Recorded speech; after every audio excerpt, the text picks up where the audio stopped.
les membres d'honneur, nous avons M. Jean-François Corral, qui est parmi nous. Et puis pour les sociétés, je me réjouis parce que finalement, c'est un des rôles que doit tenir la télévision communale, et les sociétés, bien parfois, sont présentes.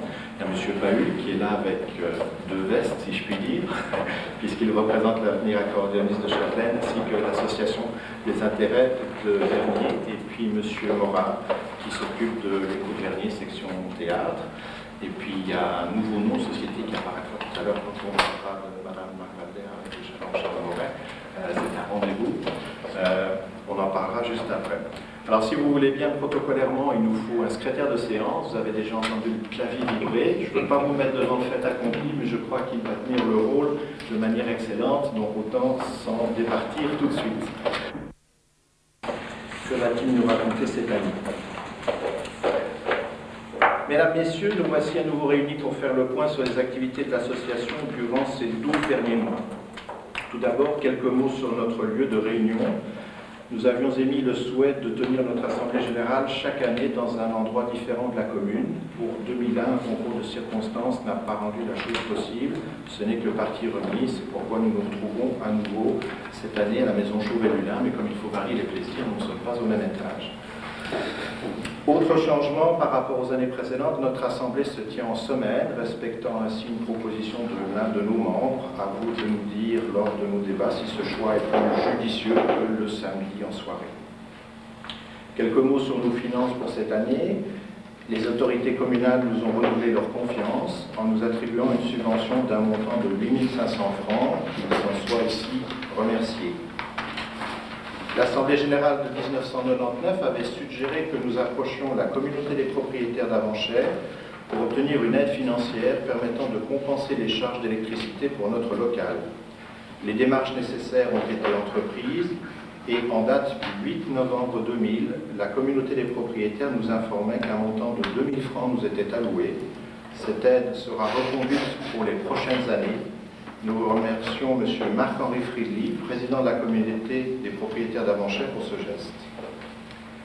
Pour la quote-part allouée par l'Office fédéral de la communication, notre dossier pour l'année 2000 a été accepté. Toutefois, Berne ayant quelques retards dans le traitement des demandes, le montant alloué ne figurera que dans les comptes de l'exercice 2001. Par contre, nous avons appris au mois de juillet de cette année que notre demande pour 2001 n'avait pas été acceptée. Je ne voudrais pas vous lire l'intégralité de la prose vernoise, mais par contre, il y a un petit élément pour essayer de comprendre la philosophie qui fait qu'une année, on obtient de l'argent de Berne, et sur une autre année, ça paraît un petit peu plus compliqué.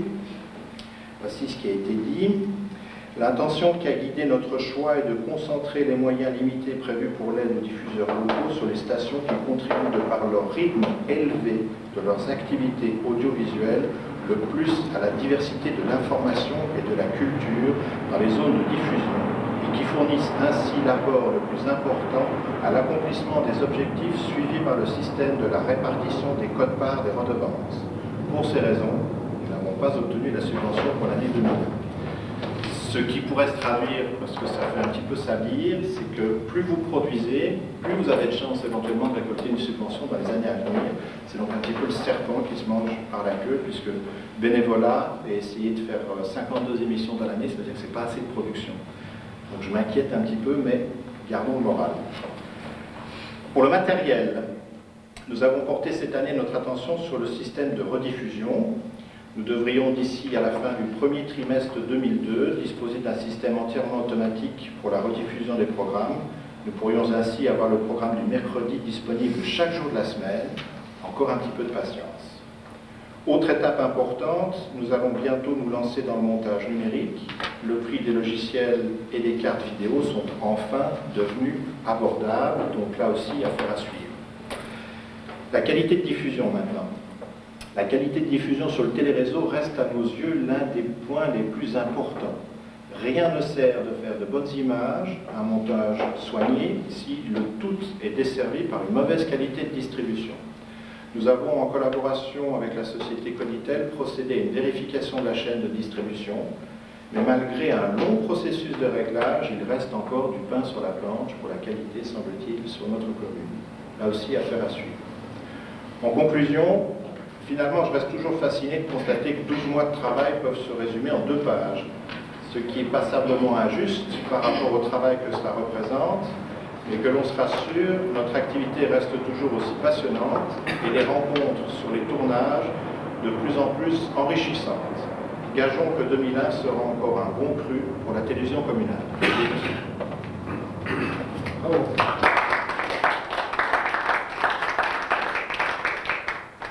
Merci. Le point 6 de l'ordre du jour, rapport du vice-président, il est également en charge des programmes.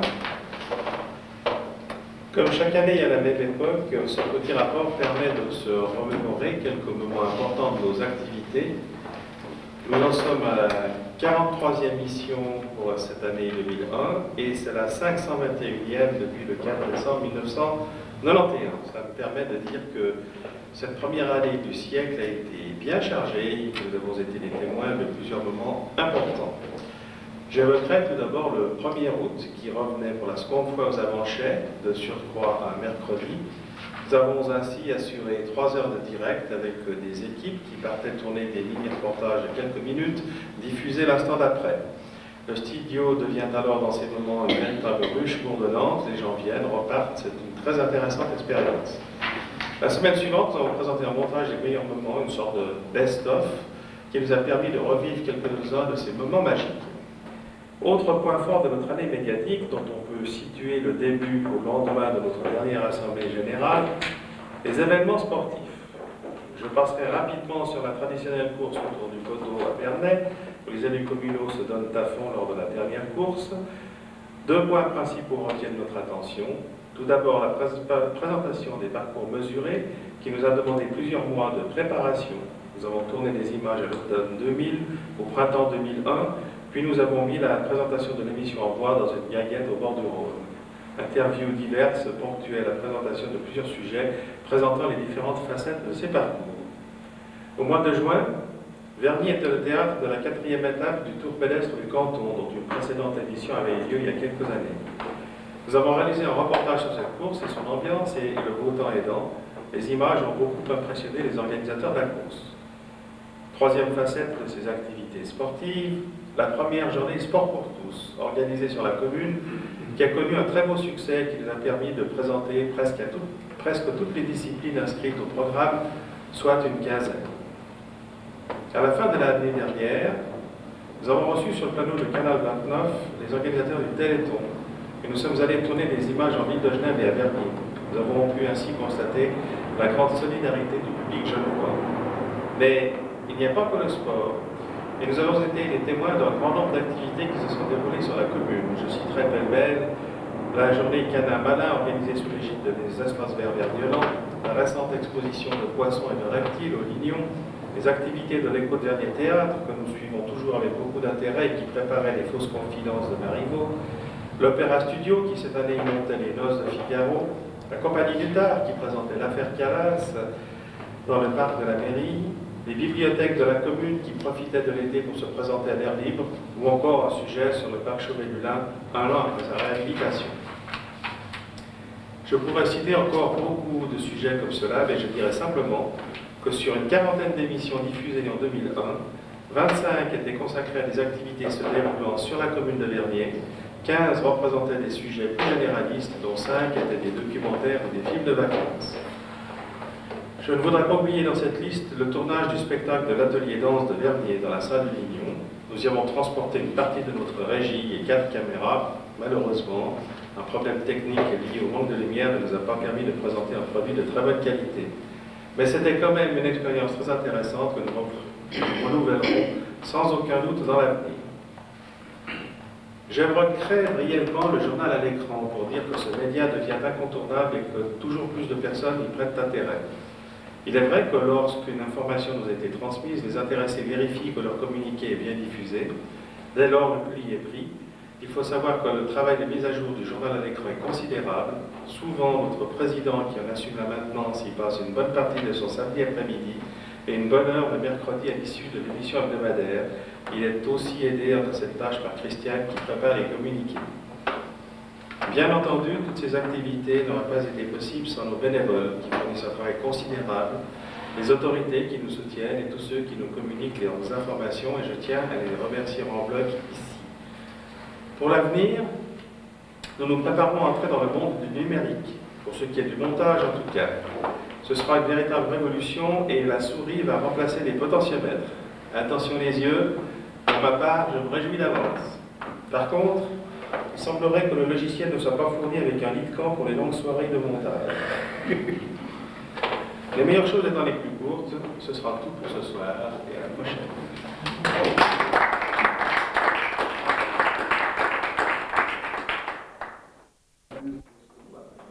Bravo.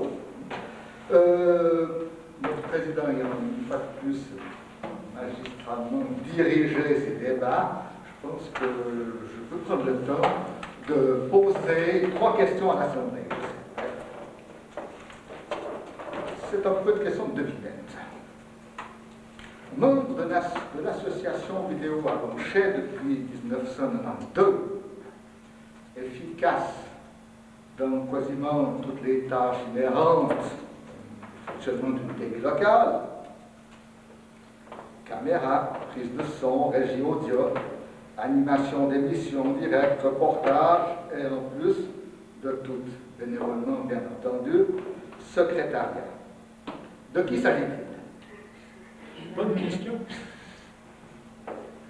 Si moi je sais, je peux dire.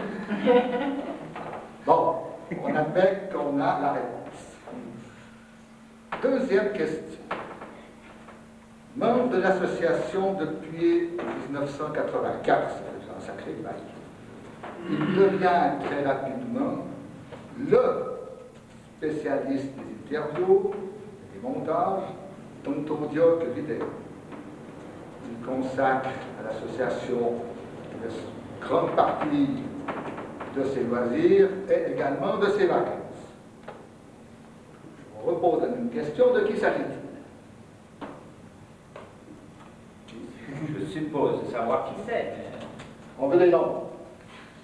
L'homme qui Celui tape qui dans la fait main. discrètement. C'est qui fait le rouge. Après, je fais des fautes de frappe. Ces 2 questions étant relativement faciles, oui, mais très aisées, je vais passer à la 3e. Je vous dirais qu'après 10 ans de dévouement pour Christiane Fallot, notre secrétaire, et 17 pour le vice-président et directeur des programmes, Bernard Boulance, je pense que le moment est venu de demander au président et à son comité de faire ratifier par l'Assemblée la nomination de ces 2 piliers de l'association au titre de membre d'honneur de l'ABA. Est-ce que vous êtes d'accord avec cette question? Je vous propose d'ouvrir votre bulletin bleu si vous êtes d'accord avec cette question. Alors, président, C'est pas compliqué, les gens lèvent le bulletin bleu à mon avis. Et ceci termine le vote du jury suisse. 100%, oui, oui. Et on a le droit d'applaudir.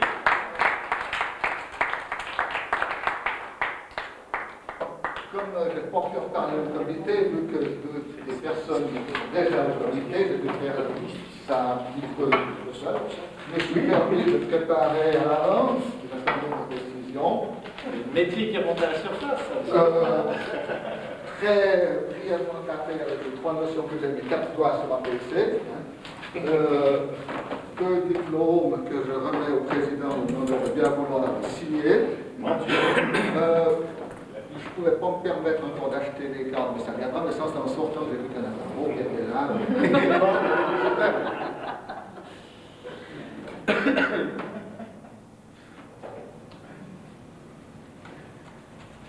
T'as mis où le chèque comme problème? Maintenant, il n'y a rien dans le bloc. En fait, c'est pas dans les déficits. Bon, d'accord. C'est ma barre. Mais là, je vous remercie d'avoir signé ma proposition. On peut se consoler parce qu'ils sont eux-mêmes cadres de l'association. Exactement. Il a trouvé les coups. Non, mais c'est... Et voilà. Merci beaucoup.